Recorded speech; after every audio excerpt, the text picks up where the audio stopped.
Assalamualaikum warahmatullahi wabarakatuh.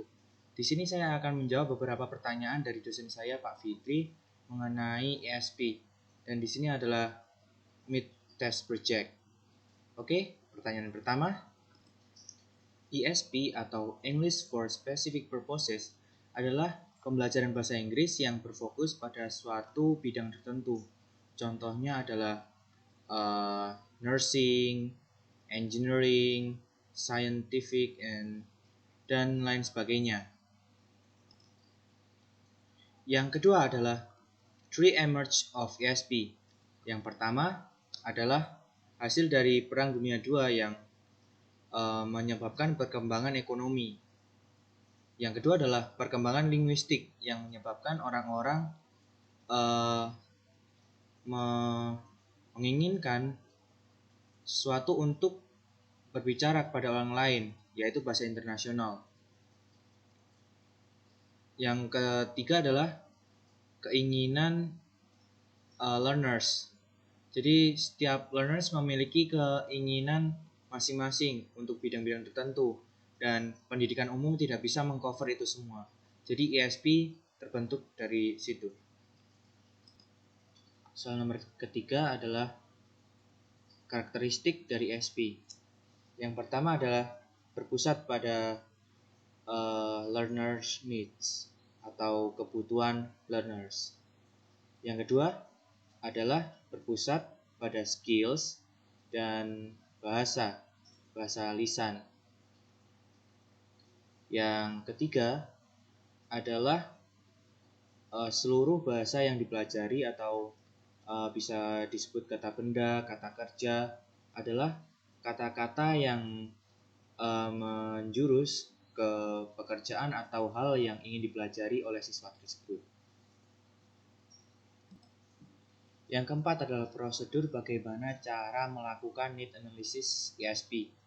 Yang pertama adalah lacks. Kita harus tahu apa kekurangan yang kekurangan learners dalam melakukan hal atau profesi tersebut. Bisa saja dari segi ketika bernegosiasi atau ketika menjelaskan tentang pekerjaannya, seperti itu. Lalu yang kedua adalah needs, kebutuhan learners. Jadi kita harus mengetahui apa yang dibutuhkan learners untuk bisa bekerja atau melakukan hal yang ingin dilakukannya dengan baik, dengan bahasa yang benar, dan dapat dimengerti oleh lawan bicaranya, seperti itu. Lalu yang ketiga adalah wants. Setelah kita memenuhi dua itu tersebut, lalu kita menanyakan wants, apa yang learners inginkan dan ingin tingkatkan, seperti itu. Dan pertanyaan yang terakhir adalah apa perbedaan EGP dengan ESP? Tentunya sangat berbeda. EGP adalah kegiatan pembelajaran bahasa Inggris yang biasanya dilakukan di pendidikan formal, yaitu yang pertama TK, SD, SMP, SMA, lalu di perkuliahan. Tetapi EGP itu adalah pembelajaran bahasa Inggris di luar pembelajaran formal atau bisa dikatakan kursus.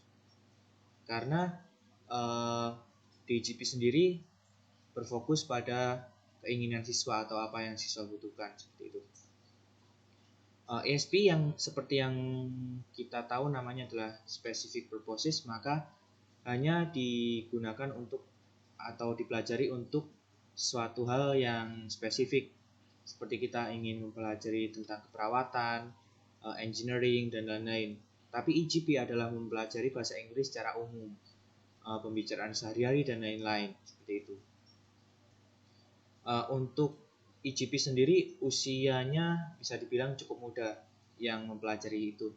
Tapi untuk ESP biasanya untuk orang-orang yang bisa dibilang sudah dewasa dan untuk mencari pekerjaan tertentu atau melanjutkan studi di bidang tertentu. Seperti itu. Sekian video dari saya kali ini. Salah kata mohon maaf, dan wassalamualaikum warahmatullahi wabarakatuh.